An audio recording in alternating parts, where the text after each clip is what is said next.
The Grappling Hour is brought to you by Luda Gear, athletic support items created by grapplers for grapplers.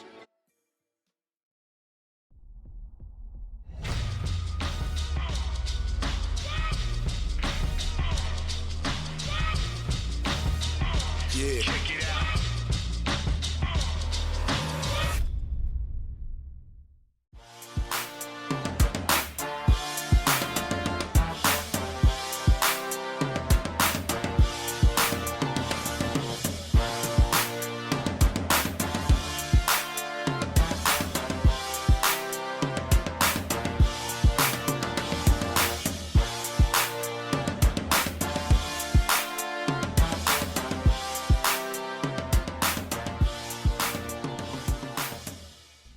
What's up, ladies and gentlemen? It is your good friend Rafa Sparza, and very excited to come to you today with a very fun show. First, a couple housekeeping things before we get on into the whole thick of things. If you do not know this, you know it now. Tomorrow, I'm going to be doing commentary over at Ultimate Mat Warriors in San Diego.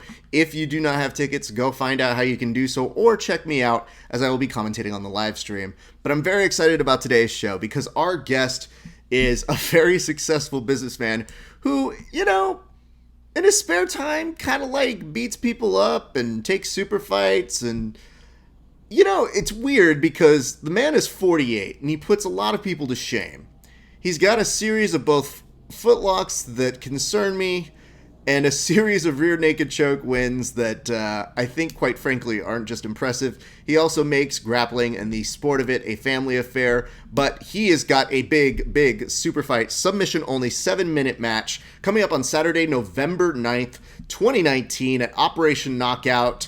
You will see him helping to raise funds for the GI Foundation as he takes on an opponent that we are going to name today. But ladies and gentlemen, let's welcome our guest, John Valentine. John, how are you doing, sir? Good. Pleasure to be on the show. I've been a fan for a long time, so I'm excited to be able to once and for all be on your show. Well, I'm glad to have you, sir. Now, it looks like you have some sort of weird building behind you. Can you tell us a little bit about where you're at right now? Yeah, so the stadium behind me is none other than Dallas Cowboys practice stadium. This whole area in downtown Dallas here is considered Cowboy Row, and you have the rehab center, and this whole center down here is dedicated to all things Dallas Cowboy, the Big D. So what brought you out that way? And what does one do when they're just chilling in front of the Dallas Cowboys playing center, I guess? Down here for work, and obviously taking the time off to get on your show was well worth it. So, yep. I travel pretty much all around the country. It's impressive. I mean, I'll tell you this much. I don't think we've ever had a guest come with us with a stadium behind them. So you are making a first here. So I'm very excited that you would give us that exclusive. You're off. Do you get to at all train when you go off and go on, work travel?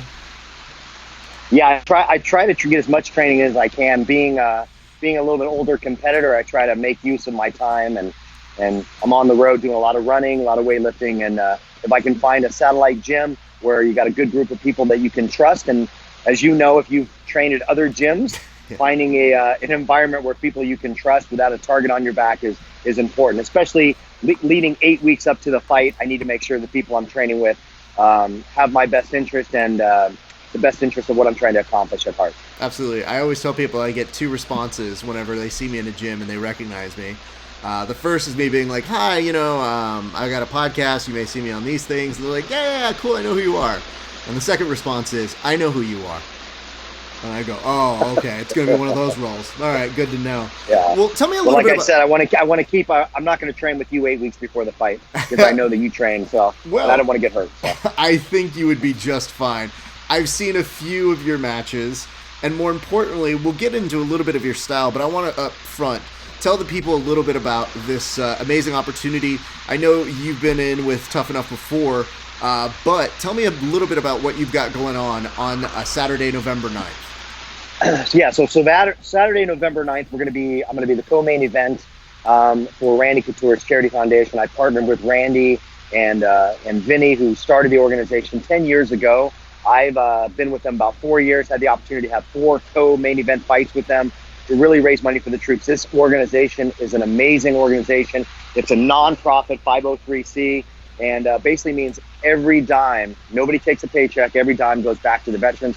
Randy Couture himself, following the event, will hand deliver $10,000 checks to veterans, knocks on their door and hands them $10,000 checks. It's an organization that he's very passionate about, as is Vinny, who started Operation Knockout, as is I grew up with a father who did 2 tours in Vietnam, and I saw the sacrifices that he came back to, and just a lot of simple things that we take for granted. Their ability to fight for us gives us the freedoms for us to be able to sit, enjoy this TV show that we're doing today, and also be able to enjoy a night out with family and friends. And that's pretty amazing. And I mean, how does your involvement go from, hey, you know, I want to partner with you guys, to, oh, by the way, I'd like to get in there too? Yeah, so I mean, obviously I was on the submission grappling circuit for a while. I was a pro fighter, retired officially in pro fighting in November 2017, and really shifted my focus on winning a world title and shifting my focus to my team in jiu-jitsu.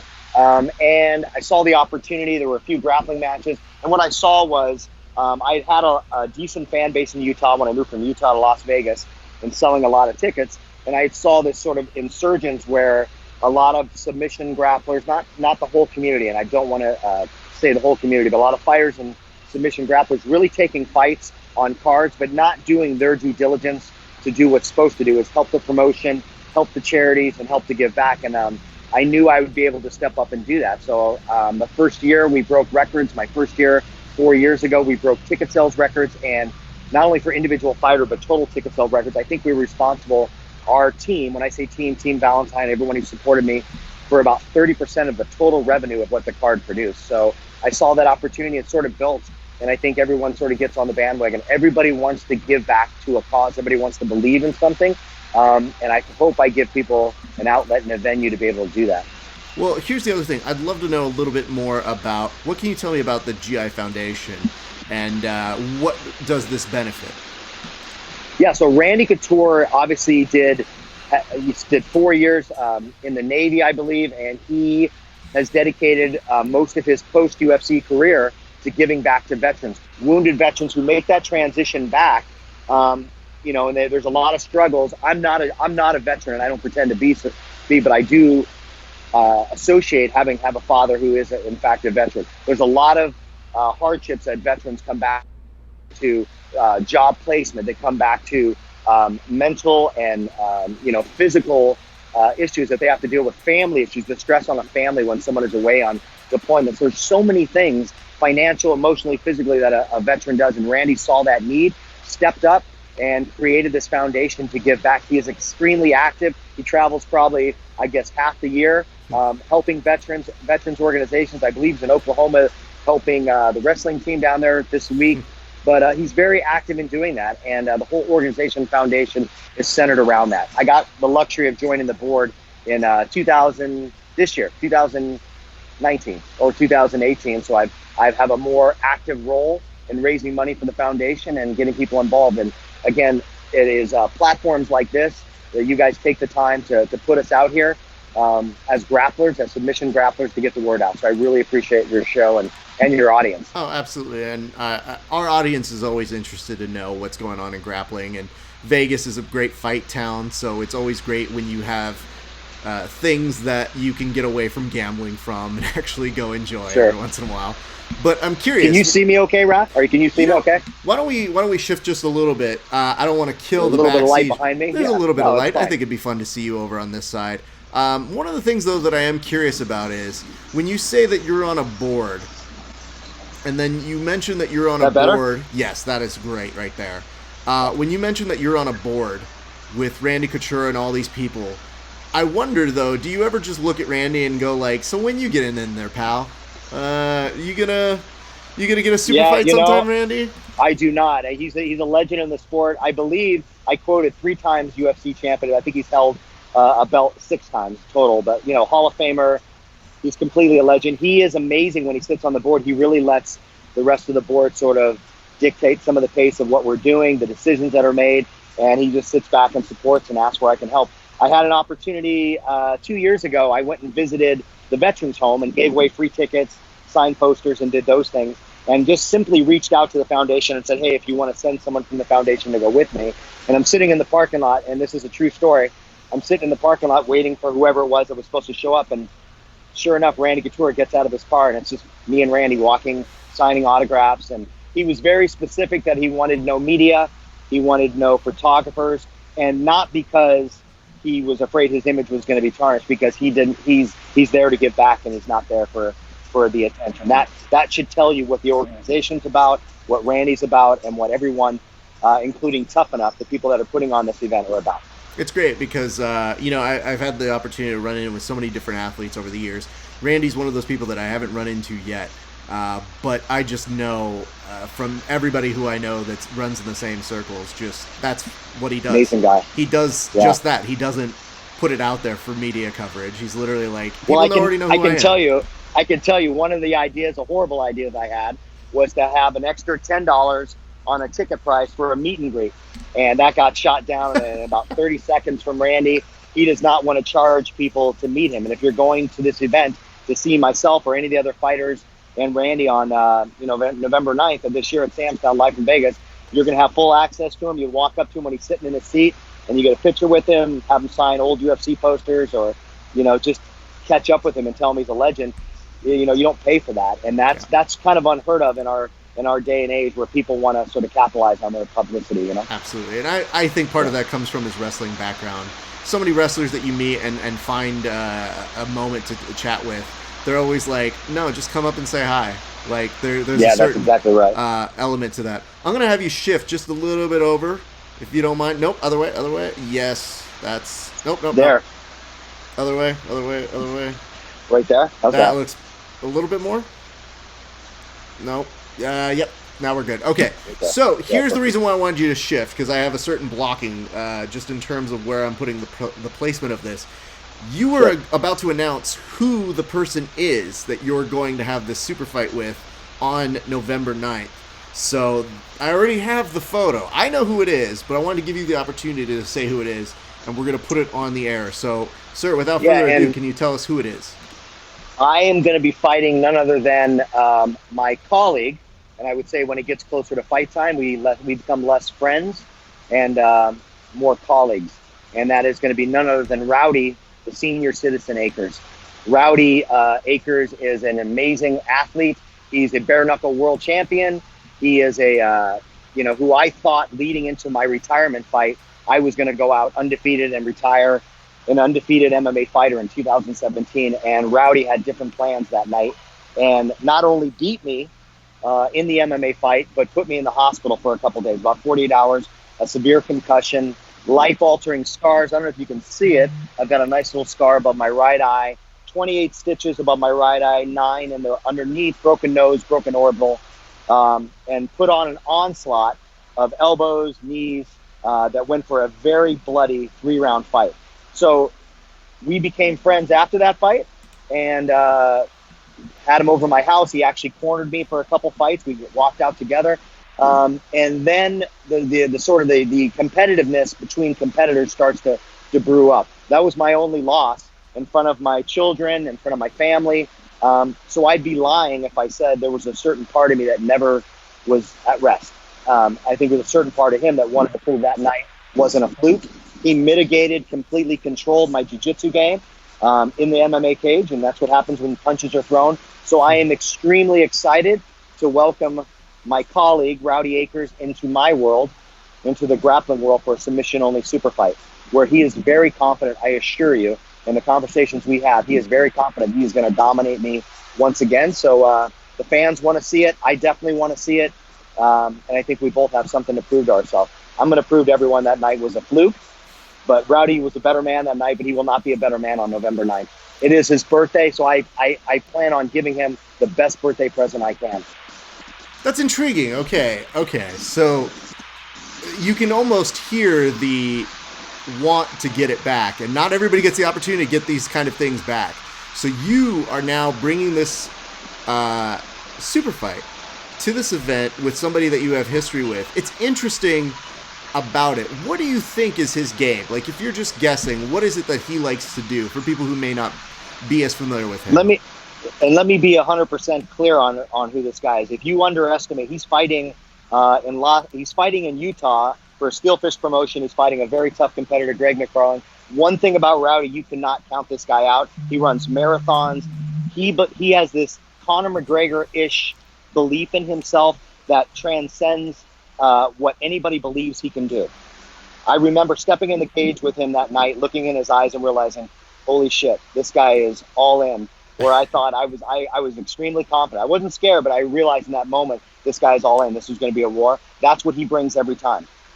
He is a consummate promoter, and I assure he will be selling tickets as much. But what I want to make sure that doesn't get lost in this contentious discussion that we're having about each other is that he donated his time and is driving from Utah with his son. He's a single dad for one purpose only, and that's to give back to the vets. Yes, he wants to kick my ass, and I'm sure that's going to be his sole focus, but he is completely focused on giving back to others, and that's what I love about the guy too. So you can't not love a guy who talks a lot of shit but does it for a good cause.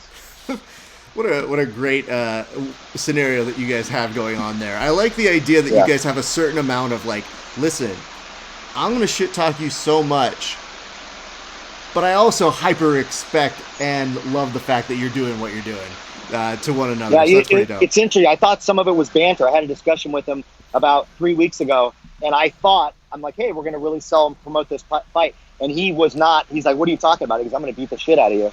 And I'm like, wow, okay. I'm like, he's completely serious. He's all in. And he's like, I'm going to beat you up on my birthday in front of your family and friends again. And I'm like, wow, okay. Whoa. It's his birthday too? Yeah. On November 9th, it's his birthday. That's why I said I'm going to try to give him a birthday present he's not going to forget.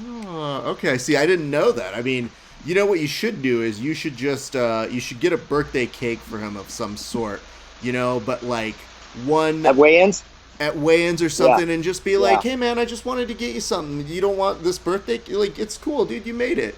I'm just saying. I think that would be interesting. Wow, that's a birthday beatdown is probably what you guys should be hashtagging. There we go. Right? That's a great. That is. Thank you. Can I use that? Absolutely. It's all you. No. It's all you. Okay, Take it, dude. I like to give that to the community because I'll tell you this much, man. It's fun for me when everything's got a little bit of heat.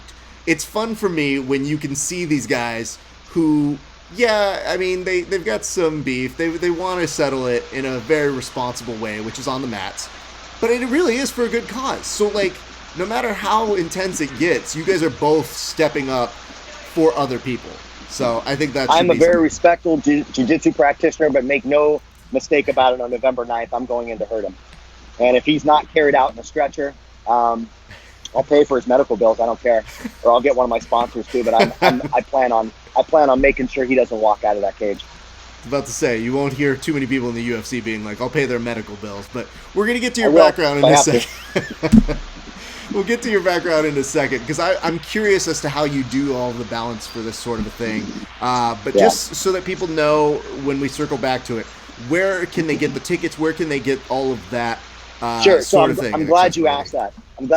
You can get tickets a couple ways. You can go to Tough Enough. You can go to the Operation Knockout 10 website. You can contact me directly. I have tickets. 100% of what is sold goes back to the veterans. I'm about 50% of my tickets already sold, and I haven't even announced the fight, which is amazing. Which is completely amazing. There's still tickets available. What most people are doing, if you decide to do it, if you can't go to the event, and this is where I'd ask your viewers to be able to participate, if you can't go to the event and you want to sponsor a vet, you say, look, I'm going to buy 2 tickets, but I want you to hand deliver those. You'll know who the veterans are. I'll hand deliver those tickets on your behalf, and you can sponsor a family and a veteran to have a night out with their family to go to the event, which has been probably half the ticket sales that are come through on me. That's what most people are doing. That's great. And it's a great way to give back. Yeah. So, tickets start at $20. So you're going to spend $20 for you and your friends to have a round of drinks, and you could be cheering somebody on, So that's sort of the ways they can do that. But they can go to my website, inbox me. The athlete page was launched last night. Thanks to Chris. Chris, obviously, he's an amazing, good kid. Amazing marketer. And so he did a great job on the website. So please, you can go to my website, the athlete page, like it and follow it, inbox me, and I'll give you more information for sure. Well, we've got a few comments here that I do want to address. The first is Mercedes White, who is chiming in right now. Mercedes White definitely just said, yes, I know him, a.k.a. your opponent. But she also said on this. She said, ask him about Tony Burchak doing leg locks at Tough Enough. Can Yeah, you tell so us the a little bit leg about lock that? yeah, well, I can tell you, Tony Burchak is a legend UFC fighter. My very first Tough Enough event, I didn't know very much about leg locks. I had a great leg lock coach at that time, Antonio Lopez, the Honey Badger world champion, Bendy Casimir, amazing fighter, knee bar guy. But I was still struggling with some stuff, and I was working in the cage. That night, it was 2016. Tony Burchak doesn't have to take time for me. I think he was the co-main event that night, and spent about 30 minutes in the cage with me, going over and helping me secure how to land a heel hook in a certain way. And that was the actual leg lock that I landed, was because of Tony, and Mercedes was there. Whoa. Okay, helped me I saw perfect that fight. That Yeah. fight's on YouTube. Yeah. You're telling me that you learned that night, like that finish? I didn't learn it, but it wasn't perfected. There were small nuances about where my elbow position, where my body position, ways I was turning that I was missing. And it just goes to show you some of these guys, Tony Burchak being one of them, he's a legend, is taking the time to help fighters, and I hope I have the opportunity to do that well. My leg lock game has evolved since.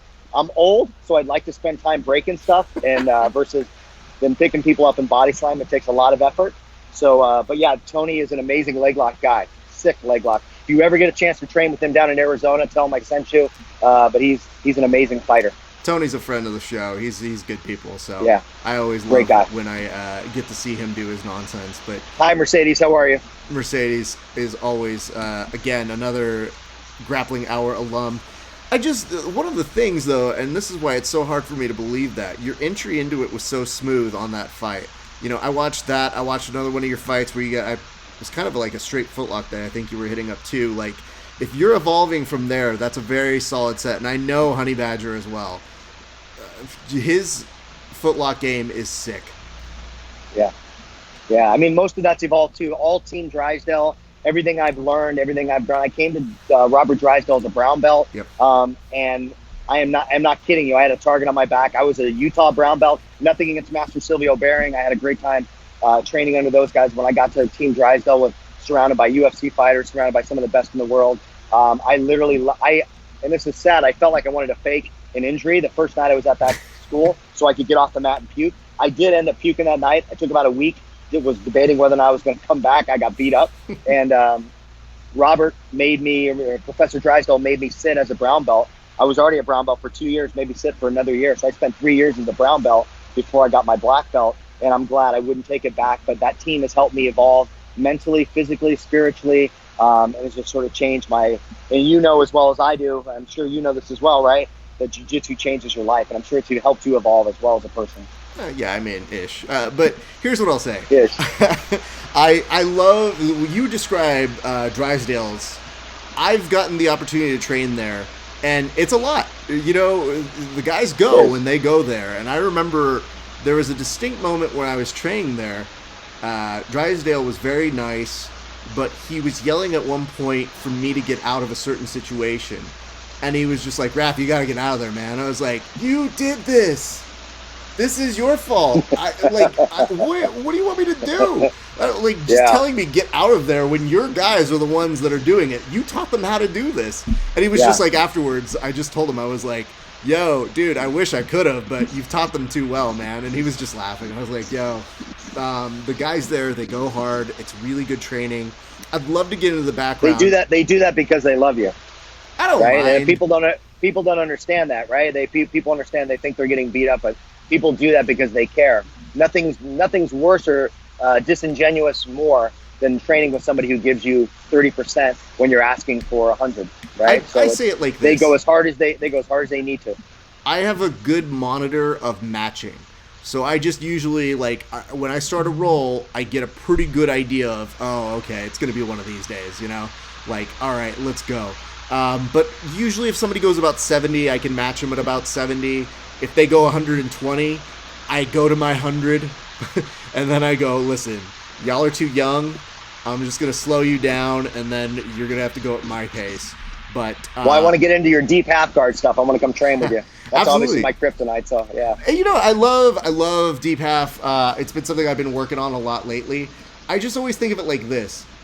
We get so many opportunities in our sport to train with the Michael Jordans. So I have a lot of guys because of this show who very nicely say, hey, like, I want to train with you. And I just try to sponge as much of it so that when I go back to my gym, I say, you know what? I need to work with this guy, and here's how I'm going to show you what I learned from this guy. And my gym's always like, what did we learn this week? And I was like, train with Kit Dale. He blew my mind. We got to do this week, you know? Kit Dale's a legend. Yeah, right? And he spent time over at Drysdale. It's so weird. Yeah. I just remembered at one point, Kit Dale and I were just continuously running into each other. And we have a local gym that we train out of here. And it's always him and I being like, hey, good to see you. And I was like, what the hell are you doing at Drysdale? So anyway, let's get into your backstory because I'm so intrigued. You have a long history in mixed martial arts that even when I was doing my research on you, I don't even feel like I scratched the surface. So where does mixed martial arts begin for you? Wow, that's a long story. So in college, in UNLV, back in the 90s, I started kickboxing under Sakasim and Master Toddy and that whole group, that whole conglomerate. I actually wasn't Sakasim until I moved to Utah and got interested in that. I was an older wrestler. I obviously graduated a long time ago, but wanted a sport that I could still do. I was on the UNLV wrestling team, the club team. They didn't have an official team because they lost it due to Title IX. So I did the best thing I could. I wrestled on the club team for a while, but wanted to do some other things and started kickboxing. And then joined a jiu-jitsu gym in the 90s where Frank Mir was actually, I can't remember, it was on Valley View. And Frank Mir was a blue belt. I remember going to my first class. Frank Mir was in there. He wasn't a UFC fighter at that time. And it was in the 90s, and I quit. I went to one jiu-jitsu class, thought I would dominate people. Nobody really knew what jiu-jitsu was. And I quit and left the sport for a few years, came back, and was asked to train some MMA fighters and mixed martial arts fighters for wrestling. So I started working with fighters on takedowns, judo, and some kickboxing, some basic kickboxing. And from there, I was sort of challenged myself. And in my early 30s, that's when I started my career officially in MMA. I was doing kickboxing and matches and doing those things, but not to the level where I was at the professional level. So turned pro, and I haven't really looked back since. And then still stayed active in judo, Muay Thai, and jiu-jitsu. And then got back into jiu-jitsu in probably 2000, 2001. So, I guess the reason why I ask is because years. I had to be specific on when your mixed martial arts journey started because I knew that there was an element of other things that happened before jiu-jitsu. I knew about you wrestling. What was the impetus for wrestling? What got you into doing that? My mother and father were brilliant. I was a baseball player, and my dad knew when I was probably 10 that I would never be a professional baseball player, but he never told me. And I think that's part of being a good parent is that you let your kids experience the sports they want to, but secretly have a backup plan. So simultaneously, my dad said I could play baseball, but he wanted me to wrestle, and I hated wrestling. So when I was about 10 years old, I went into wrestling. I hated it, but my dad forced me to stay into it as a year-round sport. I did it. And sure enough, what my dad predicted would happen. And I was an all-star in baseball leading up to high school. But the problem is in high school, I was 5 feet, 98 pounds. And I couldn't hit it out of the infield. I was fast, I could field. But my dad knew exactly what was going to happen. I got cut from the high school baseball team and came home that day. And he had waited for this conversation for forever. And told me, well, then you're going to join the wrestling team. The rule in our house was you had to play a sport. So if I wasn't going to play tennis, football, you had to play something. And I'd been cut from the baseball team, so that was out. I walked away from that and walked onto the wrestling mat as a freshman, and that started my wrestling career. And then, I had the ability to train with some amazing people and grow up with a lot of people who were. And Frank Mir actually went to my high school a few years later. One of my coaches, Brandon Guzzo, who I went to high school with, was his coach, his wrestling coach. So yeah. Okay, so it was wrestling was the base. How long did you wrestle for, throughout high school and college? I haven't stopped wrestling since I was probably 10, and then I wrestled 4 years high school, moved into college, freestyle and all that, and until I moved into mixed martial arts. I have never stopped wrestling. Okay, so you went from wrestling to kickboxing. Was that next? Correct. Yep. Okay. And then judo. Then jiu-jitsu, quit, and judo, back to jiu-jitsu, and mixed martial arts, yep. That's so intriguing. And I bring up, I'm not afraid to admit I quit. I think it's important because I think if people quit, they feel like they can never go back, and I think that's wrong. Maybe in that point in time, your ego was not in check, you believed you were better than you are. And jiu-jitsu has a way of humbling people to their simplest elements and peeling those things back. So I only bring up the fact I quit to let people know that you can always go back, and I did. So I'm 19 years in now. I'm happy I came back. I love that. I know that story well myself. I was doing jiu-jitsu and I had to take a break just for family stuff. And when that happened, I actually kept my membership at the gym because I was like, I'm not quitting. Like, taking that away is quitting, and I'm coming back. And I was like, plus the sport, I want to pay for somebody to like teach. I want to pay for this gym to be in business. And when I came back, I was like, no, I feel great. This is where I belong. This is what I'm supposed to do. But I'm curious. It's funny you said that. I never owned a gym, but I always wondered why they made you pay so much up front, and they make you pay for that year. And yeah, it's partially a business part, but they don't want to spend the time investing the love of jiu-jitsu if you're not going to be there. And if you sign a year contract and you know you're paying for it, to your point, you'll probably roll yourself out of bed.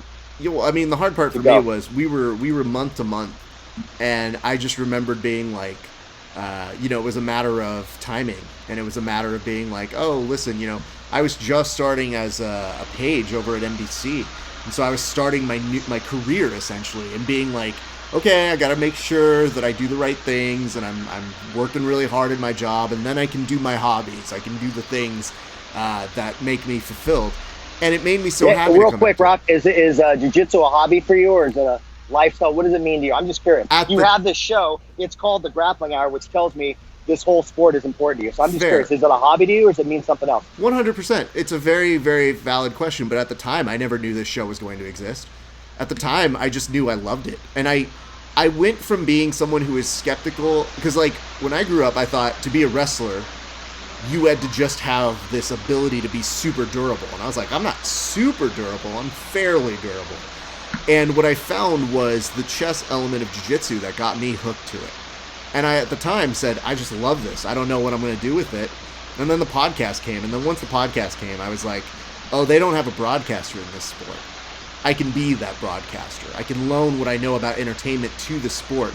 And then it became, now we've been doing Verbal Tap for 7 years, and this now is its own spinoff. We're in a full year of this as an exercise and being like, listen, people need to get used to learning the narratives of the athletes. So for me, it's become such more than a passion.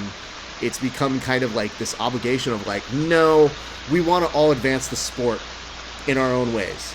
And it's one of the reasons why I love when I see people who are successful in their outside ventures and business loaning that to the sport. So that's part of the reason why I love asking that. So that's an amazing show. Thank you. One of the things that I get curious, though, is how do you balance your work with all of your training? Because most people to fight MMA would have to stop working full time.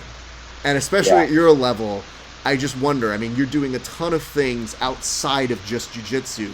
How is it that you're able to strike that balance? And what are the difficulties in doing that? I can say, let me first say the difficulties are the obvious ones, are family and friends, right? So for years, I didn't set expectations on things that were important to me. I didn't telegraph what I needed. And a lot of times people will support and give you what you need. If it's time, if it's understanding that you're going to be less available, they'll give you those things. People get caught off guard and pull you in different directions when they're surprised by your schedule, or they're surprised by you're not going to have time for them. It is you have to be extremely organized and balancing, obviously, my career, traveling across the country, fighting, training, having time for my children, who also are, amazing athletes. So I'm just super organized, and I would say I start early and I end late. And I guess one of my superpowers, in addition to healing very quickly, as you'll probably see it in a second when you put the picture up how severely I was injured. One of my superpowers, in addition to healing quickly, is I get by on less sleep. So I'm probably in bed at midnight. I'm up every morning. Every morning, my alarm sets at 4:30 in the morning, and I'm in the gym by 5, and I'm in the office by 7. So I get by on 4 or 5 hours sleep, and even on days when it completely sucks, I feel better for waking up. But I start early, I end late, and I got to be organized. And then I'm not afraid anymore to ask for help. And before, your family and friends are all there to support you, you just have to tell them what you need. And if it's all I need is time, and I need you to let me do this for, from 3 o'clock to 5 o'clock, then, they'll let you do that. So to answer your question, those are the difficulties. Okay. And the mental part, that there's always a party that asks yourself, is it worth it? So part of what I try to do in the team, and everybody who supports me helps me remind me that it is worth it. The journey is worth it.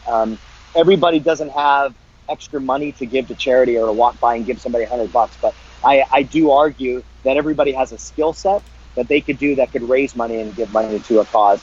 And if you believe in something, that's going to keep you motivated. That helps me a lot. That's a reminder of why I've got to wake up. That and looking at Rowdy's face reminds me of why I need to wake up at 4:30 in the morning. Hi, Rowdy. Hope you're doing well. Love you, buddy.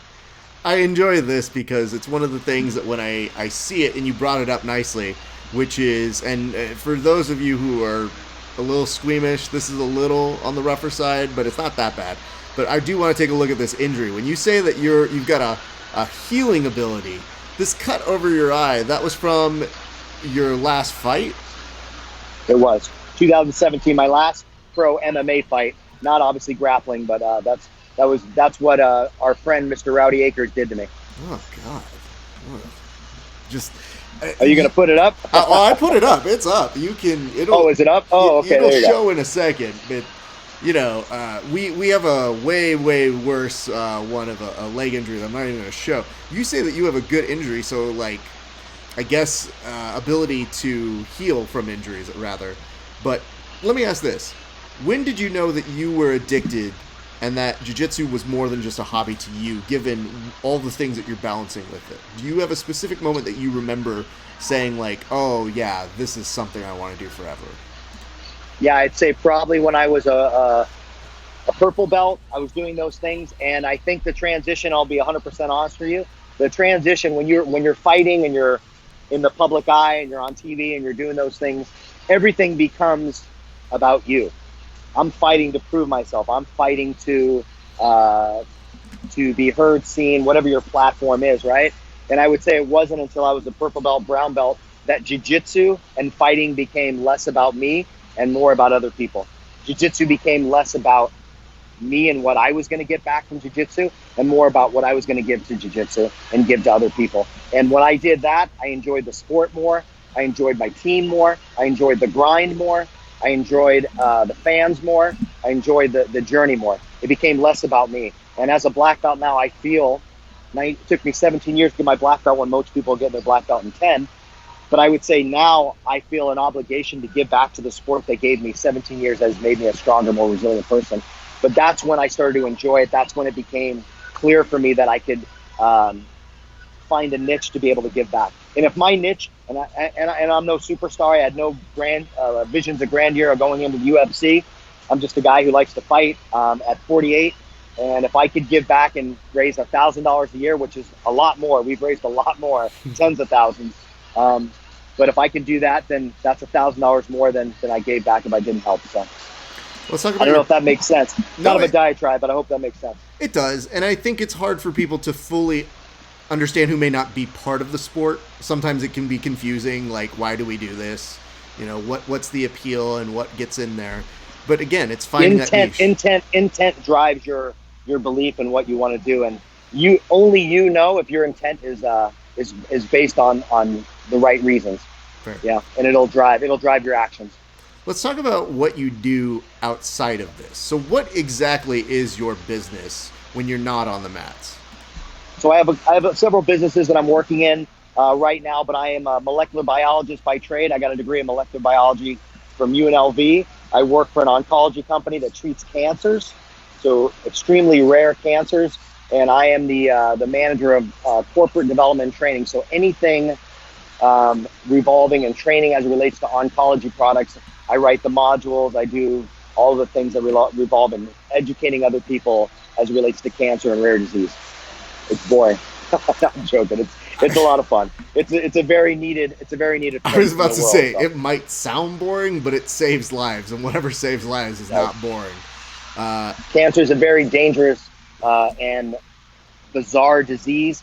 If you know anything about it, it almost acts like a disease that has a mind of its own. Imagine a disease where it's your own body is basically trying to kill you, which is a very bizarre, and it evolves in a scary, scary rate. So it's How a whole did nother discussion of topics. So. well, how did you end up getting involved in this? Like, what made you go and steer more towards this as a career path?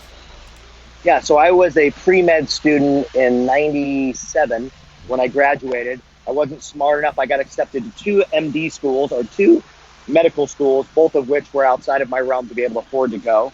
So I made the decision at that time to go into the next logical step, was to work in the pharmaceutical industry. I spent my entire, basically since 1998, I've been in the pharmaceutical industry, either working for companies. Started out as a rep, moved my way through leadership, higher level positions, and just became area manager, and then became director of, well, not director, but corporate training manager. That's what I do now. So I've spent my entire post-college career since 98 working in working with drugs and diseases in a multitude of therapeutic classes. So it's always what's interested me.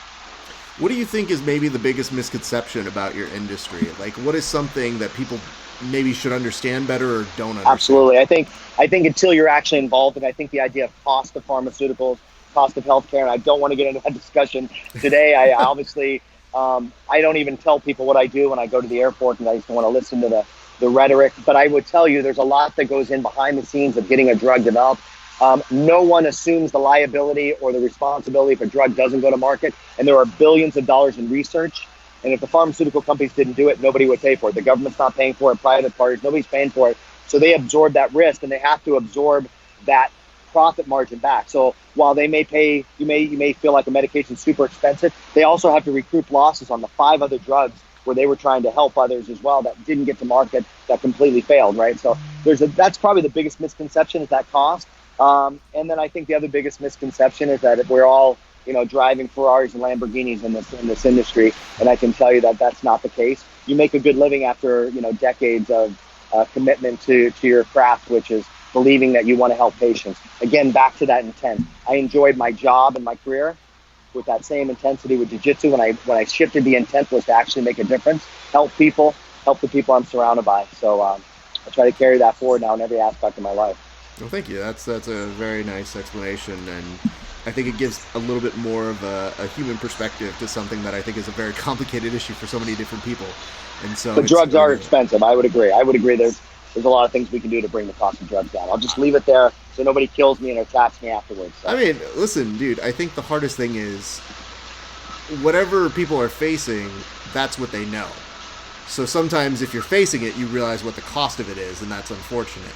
But I think there's always a conversation to be had in terms of like, well, what don't we know? When you're talking with people in the industry, it's just a matter of like, how do we learn and educate ourselves better, and how do we get to a better place? So again, conversations for a different time, but I like to paint this idea because I think it helps to understand when was your first MMA fight? You said 30s. My first pro MMA fight? Yeah, I was, oh God, it's online. I think I was 35.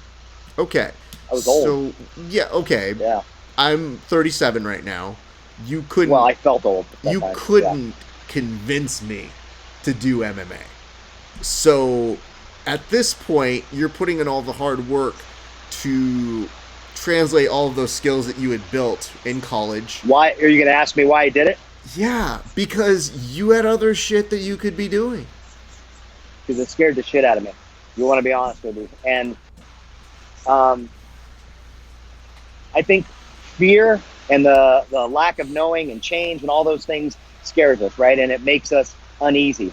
And I firmly believe on the other end of fear, or the other end of something that scares the shit out of you, whether it's skydiving, whether it's going back to school, whether it's you're a single mom and now you're in the workforce, whatever it is that scares you to death, I promise you what's going to scare you worse is being 90 years old and sitting there going, what if, or, I wish I could have done that. I wanted to start this business, or those things.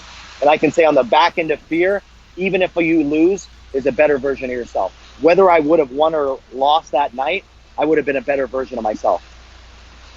And I think there's, I'd love to give you a grandeur plan that I had this immaculate plan of going into UFC or fighting for Tough Enough, or fighting for Steel Fist, or all these organizations, and building the career that's happened, got 35 to 48.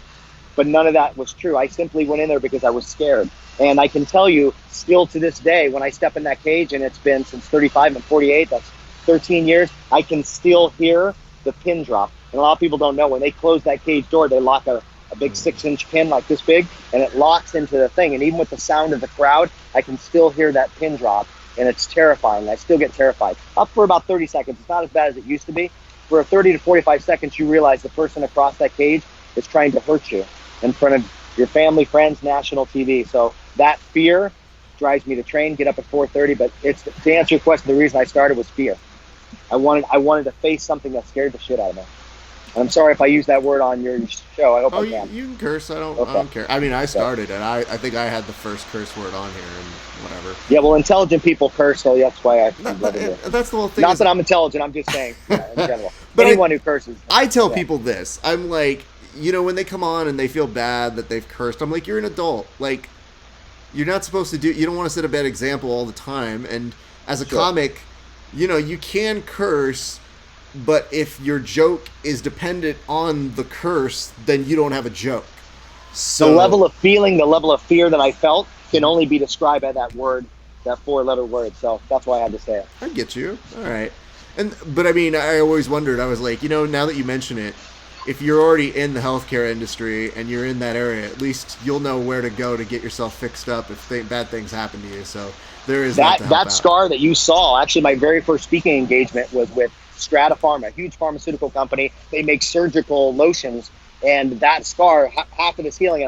And I am going to plug, because what you see and what you saw should have been life-changing. I should have had life-changing scars on my face. And this company, Strata Pharma, had this really unique sort of surgical gel they put on my face. And they called me. I was in the hospital. I couldn't talk because I had a severe concussion. I could only text. And they said, hey, we're sending you product. Just use it. But yeah, so that industry's helped me a lot in that fight with Rowdy. So, but for serious though, I guess the other half of it is you don't look like you fought MMA. You know what I mean? Lighting's people... good. Yeah. I wish I could run myself through a filter right now. I could look a little better, but you're carrying 48 pretty well, sir. So one of the things that I think is very interesting is you have definitely also made it a family affair in terms of grappling. And it seems like you have carried on the perspective of what your parents instilled in you, which was, hey, I want to make sure that my kids also continue and do a sport. And it seems like they're all doing grappling as well. How is that going for them, and when did you decide that was going to be a thing for you, sir? I have 4 amazing boys. One is a cheerleader, male. I have 4 boys. One's a cheerleader, a male cheerleader, and I love him to death. He's his own person, and he does great things, and he's amazing in his sport that he does. My other 3 boys have been in jiu-jitsu since they were 3. And I'm trying to put this into context for people. To qualify for your first belt in jiu-jitsu, you got to be 16, right? You got to get your blue belt. You got to be 16 years old. Mm-hmm. By the time they qualify for their first belt, they would have already been training 10 years. By the time they get their black belt, let's say they get it 10 years later, they've been in the sport 20 years. So they've been in the sport since they were 3. They're, 13, 12. The twins are 9. And so they're highly involved. Decorated national champions in jiu-jitsu in the highest levels in the expert division, where there's like no rules at kids that are like 9. I can't imagine having any sort of training at 9 years old. I was catching bugs and lizards. So I can't imagine. I look at my kids now, I'm like, God, they're going to be beating the shit out of me when when they're 18. I'm going to tell them to do something. They're going to be like, oh no. What are you going to do? Well, no, that's when you start pulling the Dad's injured right now. Dad's got to recover. I'm going to throw guard. I'm so happy to hear that, man, because, we hear all these people who say, oh, I wish I would have been training when I was this young, or I wish the sport was like this when I was growing up. And for me, I do think I have a perspective of, I think sometimes grappling finds its way into your life when it's supposed to. And so for these kids, I think the world of them, but I also know that we've got these monsters that are the next generation that are learning how to invert and berimbolo, and you're just like, oh, no, God, this is too much. These kids are going to be the death of us. Take the fighting out of it, and just take it. I can tell you they've had bullying situations, not to the amount that you hear on national TV, but I can tell you that the jiu-jitsu has kept them from fighting. It's kept them confident enough that they know what the outcome is going to be if they engage, so they just don't engage. They walk away, they laugh, and and so it's given them a self-level aspects of their life. Even at 12 and 13, I can see it. They're kinder, they're better people, they're more respectful, and they're just different. Whatever martial arts you decide to take up. Absolutely. But jiu-jitsu is one that's a game changer, I think, at that age. That's cool. Not a lot of kids know how to defend a rear naked choke. Well, no, I mean, and that's the hard part. Well, maybe now they do. Well, everyone, all the kids are training now. So. Well, that's why I always tell people, whenever we talk about martial arts as defense, the one joke I usually say whenever people go like, oh, if you got an attacker doing this, I was like, well, what if my attacker is higher ranked than me? Like, what if this guy who's a robber comes in, they're a brown belt, and I'm like, well, they might be pretty good. So, like, hey, robber, as you're trying to hold me up, like, what's your ground game like? What's your situation? Are you good at this? Greg, one of the Drysdale Jiu-Jitsu guys, I don't know if you ever had a chance to train with me as the affiliate, he says his favorite street fight move is the left step, which is basically I'm going to run. And if they catch me, then I'll have to fight. But, I'm not going to fight, especially if you have any sort of training, you're just asking to get sued. So Absolutely. John, I've only been in, by the way, interesting fact, I've only been in one street fight in my entire life, and I lost. And I was in the 7th grade. So I've never been in a street fight. My only time I've ever fought was inside a cage or inside a ring. Interesting fact. Interesting. So I've never been in a fight outside the cage. It does paint... Well, I have no street cred. Hey, I've never been in a fight, period. And it's fascinating to people who, I guess, understand why we do what we do. So to people who, when you train, it all makes sense. It's like, oh, yeah, it makes sense if you don't really want to get into a fight because half the time you train, so you never have to fight. And then when people who don't train are asking, and it's just regular civilians, and they go, well, how does that happen? And I'm like, listen, in our sport, we don't just go up and punch each other. I mean, we do, but it's not like for a real fight. Like, I'm not going out to kill anybody. Right. So it's hard to explain to them, but I do love the fact that you do carry a good sense of confidence. It builds character. I think all of those things are very important to go over. I am curious, you mentioned a sense of fear that, like, gave you the motivation to go. And then, even when you still go, you say it's mitigated a little bit over the years, but that it still exists. Is there a bit of fear that keeps you to going in the sense that you got to provide a good example to your kids now? Has that changed over the years, or has it just completely been a different motivation when you have your kids on the same card as you in some cases? Are you asking me if do I project that fear with my children, or is that? I just want to make sure I understand your question. No, I'm just wondering if you not project it, but I'm wondering if that's part of that motivation of, like, when you're on the same card with your kids, then it becomes, when I was before, fear used to be of what is uncertain. Now it's of, my kids are here on this card, so dad's got to go out and wreck some shop, Yeah, I would say one of the biggest, you asked me of the evolution of sort of how I sort of picture jiu-jitsu and fighting and nerves and fear. I would say one of the biggest transitions that I made as a competitive martial artist and grappler was understanding two things about fear. And I think most people are scared and they go, well, I'm scared, so I'm just going to do it and I'm going to figure it out, or I'm not going to do it. They either run away from it or they run towards it. I think you have to ask yourself, when you're scared of something, you have to ask yourself two questions. Is what I'm feeling justified or unjustified? If it's justified, then what are the things I need to do to mitigate and make myself in preparation to handle this obstacle? A lot of our fear is completely irrational, right? Could I go into the cage on November 9th and Rowdy could pick me up and spike me on my head and paralyze me? He absolutely could. What's the probability of that happening, right? So I try to center my thoughts on that's what's real. What is real is that it's going to be a repeat of what happened before and I'm going to lose. It could be a repeat where he's going to break my ankle. Those are real justified fears. So underneath that justification, I've got to put a series of action steps that address that justification for that fear. I don't know if that makes sense. So I try to teach my kids when they're scared of something, I ask them that question. Is what you're scared of justified or unjustified? What is it you're scared of? Well, I'm scared of this. I'm scared of losing. I said, okay, why are you scared of losing? And then you peel back the layers. And most of the time, what we find out is that fear, I believe, is a wasted emotion. It gives you initial motivation. Apprehension is better. If I can take something from being scared of it to being apprehensive, then I can get to a state where I can be progressive. But if all you're doing is being fearful of something, it's not a positive state. So I try to teach my kids through every fight, I'm scared, and then I go from scared to being apprehensive. What takes you from being scared to apprehensive is you're putting in the work. I don't know if that makes sense. No, but I try to instill that with my kids, that fear really is a wasted emotion. It drops your cortisol, it drops a bunch of chemical levels, it it does a lot of horrific things in your body, in terms of just being scared, the fight or flight instinct. I appreciate that. And part of the reason I ask is just because fear doesn't necessarily stay the same. So I just wonder if it modifies and it finds new ways to evolve as you evolve in your grappling and martial arts career. About a week away from the fight, Raph, that fear shifts to a little bit something different. I become really quiet, inverted. I don't respond to people much. You'll hear less about me. You probably won't see me on social media much at all, because I have to shift and go to a different place.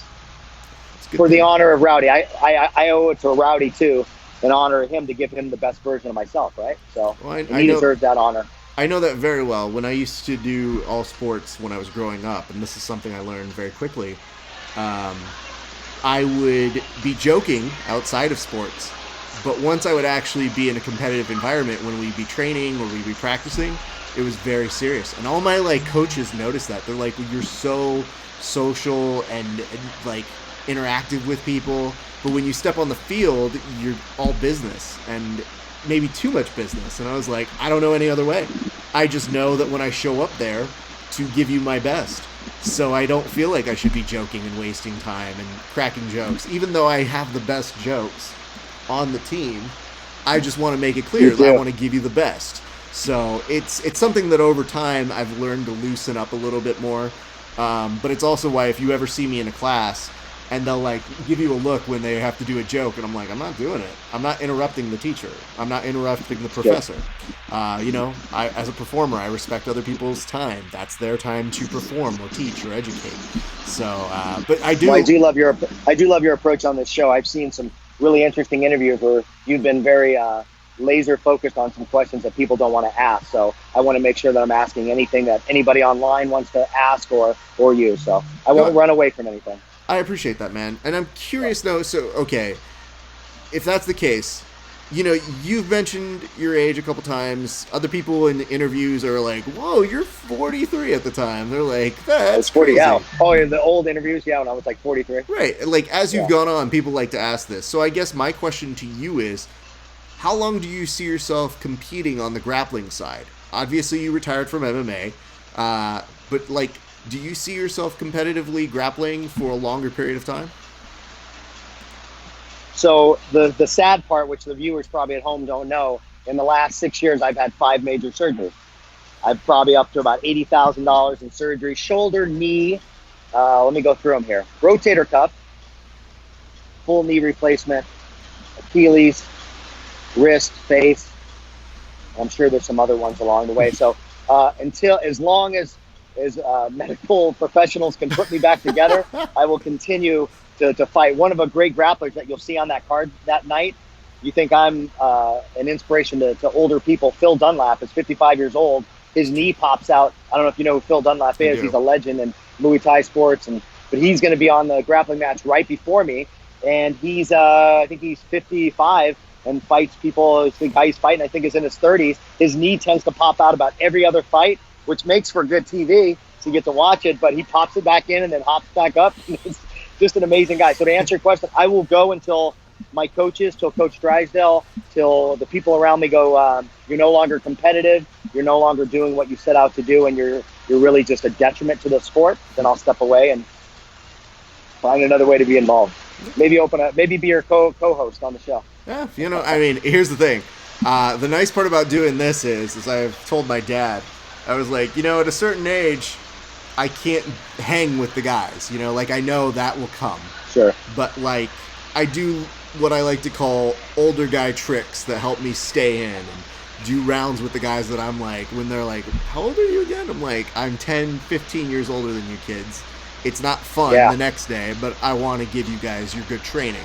If you've got something come up, if the guy's got a fight, if the guy's got a great super fight, you want to be accessible to them. We had a huge ADCC camp for a number of my buddies, and that was murder for me. I was just like, oh, God, I'm not this guy. You know what I mean? But I was like, no, in those rounds, you help out, you do the best you can for those guys because you want to make sure that they succeed. However, having said that, what do you visualize as success in your grappling on a competition side going forward? What will success mean to you going forward in grappling? Originally that was to win a world title, and I did that in 2017. And actually, interesting, the guy that I'm fighting on November 9th, Rowdy, he was the last person I talked to before I stepped on the mat. I was nervous. And I called him, and he answered the phone. He was working, hard-working guy, and we sat and talked for about 15 minutes before I stepped on the mat. And he actually gave me some inspiration to do that. Originally, it was that. Now it's to, what I'd like to, I'm going to try to enter in the Pan Am Games in March, try to go for a world title in 2018. But honestly, to be honest with you, I just want to be the best version of myself. And if I place fourth on the podium and I knew I did great, then I'm going to be happy with that. I do want to make sure that every year I'm breaking records and we're raising more money for the vets and whatever charity we do, we get involved with. The journey has been so amazing. There's so many people out there, your fans, the team that's helped me, that just want to help the vets. So success for me is raising more money this year than I did the year before. So if I have a concrete goal, it's to raise more money this year for the veterans. I could give a shit if I win or lose. I care that if me and Rowdy put on a show, we raise a lot of money for the troops. I don't care about winning or losing. But I would like to make it a run at a world title this year, if I can. Okay. If my injuries don't keep me out of it. With the help of my team, my coach will tell me. That's great, man. And like I mentioned, it's funny because in some of the fights that you've got up online, your shot's still good, so that wrestling's still there, man. And I love you got a really playful way that you like to go in and you approach, even when you make sure that the matches are going to be exciting. So you're not just raising money; you're doing a good job on being a showman, on making sure you don't. And let me give a shout out real quick to Tough Enough. Tough Enough was really one of the first organizations that saw the value. The Myers brothers, Barry and Jeff, they were the first ones that started to implement again and allow. And we just saw with World Series of Fighting, right? They had a whole, Team Drysdale versus, the 10th Planet, but they had a whole event on it. The Tough Enough has been Jeff specifically has been a brilliant genius in allowing grappling matches to become co-main events and those things to give the sport a view. And the idea of a grappling match inside a cage where you can body slam them and I can run them across the cage and there's no rules, and that part makes it fun. But it's really given us a platform, and this show as well, to get the word out about grappling, because it is an exciting sport. To your point, what makes the sport either boring or exciting is, I think, the competitors.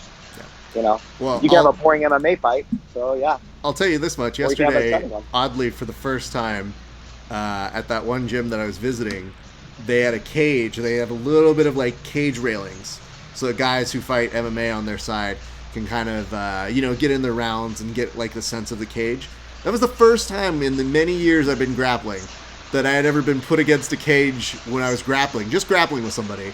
And I was like, this sucks. No wonder you guys don't like this. This is terrible. Why would anybody do this? And I was like, I usually do wall work on the wall mats over here. That's nothing. It's different. This is what no one should ever have to do this. And they were just laughing. Contrary to popular belief, when you get slammed in the cage, and you can't slam in the fights. Yeah. Interestingly enough, in my grappling match, you're allowed to slam, so we can pick each other up over our head and spike it, and it hurts. So that if grappling in a cage is a different environment. If you've never worked off a cage, and you're simply a grappler, you won't know how to get off the cage if somebody pushes you against it. It's a whole nother science is cage fighting against the cage, and it's different. So it's going to be fun. Well, I'm very much looking forward to that. Let's go over some of those details again, just so that people understand here. If you guys are not up on this, it is going down on November 9th. It is Akers versus Valentine. It is a submission-only super fight. It is 7 minutes. The benefits are all going to Extreme Couture's GI Foundation. John Valentine here. What can people expect at this event if they've never been to one, or if they want to know what they can expect from you and your opponent on that date? I'm going to end what they can expect from me at the last part of this interview. Let me tell you what they can expect. A great night out where you're going to get to mingle with UFC superstars. I think there's talks that Flavor Flav's going to be the host, so we'll see if that happens. Paulie D might be the DJ. We always have a ton of stars, Las Vegas stars, that show up live from Sam's Town. Whether or not what stations can be televised on yet, we're yet to be determined. But it's a family event. So you're going to have up to 12 MMA fights, some title fights. I will be the co-main event, then we'll have a main event. But you're going to have a great night out where that $20 where you were going to spend to go to the movie, you're going to be able to mingle with veterans. And those are really the superstars. My kids actually bring a notepad and they ask veterans for their autograph. And I think we don't do that a lot. We're very quick to ask somebody who's in the entertainment industry for their autograph. Go up to a veteran who's two tours in Vietnam and ask them for their autograph and watch how they light up. So you're going to get to mingle with the people that put their lives on the line for our freedoms, and that's why we're there, right? And a great event. Tickets start at $20, $35. Everything has an assigned seat. So even the $20 seats, you get an assigned seat. So you don't got to find a seat in the bleachers. You're going to have an assigned seat. 55 is cage side, so close that you'll get to hear me sweat or see me sweat.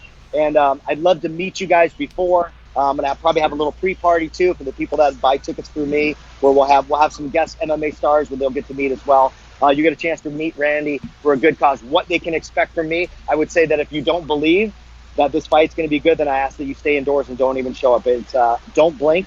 If you think for one instant that in addition to the fact that my drive is going to be for this charity, that's part of it. My drive is going to be to make sure that Mr. Akers on his birthday leaves there in a stretcher. And I hate to say that I'm a kind guy. I don't want to hurt anybody. I just know what's going to happen once I get my hands around him. So I know he's going to train hard. I'm going to train hard, but it's all going to be for the benefit of the vets. If you don't believe, then stay indoors because the storm is coming. I assure you. If you're not on Team Valentine, then you might as well just stay at home. Don't even go to the event. It's like this guy works in sales or something. Jesus. All right. Well, I think that's good stuff, my man. John, I got to say, it is a pleasure getting to know more about your story. And, Thank you. And more than that, the motivation behind why you want to get back at this event. And I think it's so great. We hear so many events that give to charity, but it's like a portion of proceeds will go to it. I love hearing how much this charity work that you guys are doing is going to go benefit the vets. So I commend you guys for that, and I think that's without your show, we wouldn't have a platform to get the word out to have people help. Last thing I just want to say, I do want to thank the team and everybody who supported me, but I want to thank my opponent. I hope that people can read between the lines, and my wanting to put on a beating for him in front of the crowd has nothing to do with the fact that I think he's an amazing individual for putting up his time, driving from Utah with his son. He's an amazing single father who works very hard. He believes in the sport, and more importantly, he believes in the cause. So we're going to put on a show. So I just don't want that to get lost. That's good stuff, man. Well, yeah. I already look forward to Jeff. seeing it, man. We're going to make sure that we remind people about it as we get closer to the date. But just so that people can see it one last time over on my side over here, I'm putting up right next to me on this side over here. You guys are going to want to go November 9th, Operation Knockout. It is going to be a fun time. You guys can find out more information at tickets at xcgif.org, and they start at $20. It's a good deal. Vegas, get behind this. Yeah. And please go to my athlete page. You'll find out more information and updates about the meet and greets. Yes, absolutely. Go visit John Valentine on Facebook to find out more information, and probably see a few photos and videos of this man getting ready and getting in shape. And if we're being quite honest, being far too in shape for a man his age. You're very, very still in shape, and you put the rest of us. It's all about moisturization. I just try to moisturize. Yeah, try to stay young. Moisturization don't give you abs, my friend. Good training and healthy living give you that. Well, John, thank you. I appreciate it. Thanks for having me on the show. I thank you very much, ladies and gentlemen. My thanks to John Valentine.